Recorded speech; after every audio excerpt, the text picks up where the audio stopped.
Hi, welcome to another sermon teaser, if you will, and it's a Friday. I typically try to record these on Fridays after I've had a chance to flesh out my message for the week. And normally I try to finish that by Thursday or so. And well, this week I had a pretty good idea of what I'd be doing. It would have something to do with Good Friday. Good.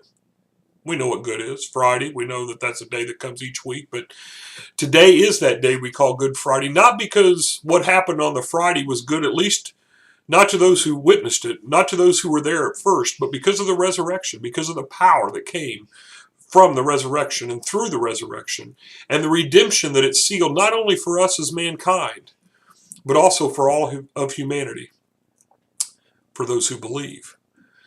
Well, that's this week's message, and that is, can we believe God? You know, there's an old show and a book and a museum and stuff, Ripley's Believe It or Not. Well, I think something with higher stakes is God. Believe him or not. And not only do we see the resurrection of Jesus in the New Testament, but we see evidence throughout the Old Testament where people were brought back to life, at least for a time. We might say they were resuscitated instead of resurrected for permanence. This week we're going to be looking at 2 Kings and the life of Elisha, who had so much of God's glory in him that even after he was dead for a period of time, when a man was thrown into the same tomb, that man came out alive. Well, that's just a precursor of what we might experience with our Savior.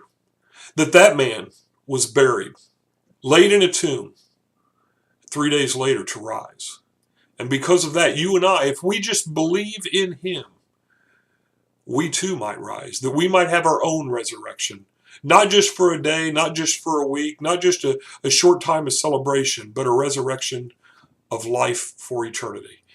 I hope you'll join whatever church you might, if it's our church or some church, especially this week, as we remember and celebrate the resurrection and the purpose and the hope of our faith, and that is the resurrection of Christ. We'll hope to see you there.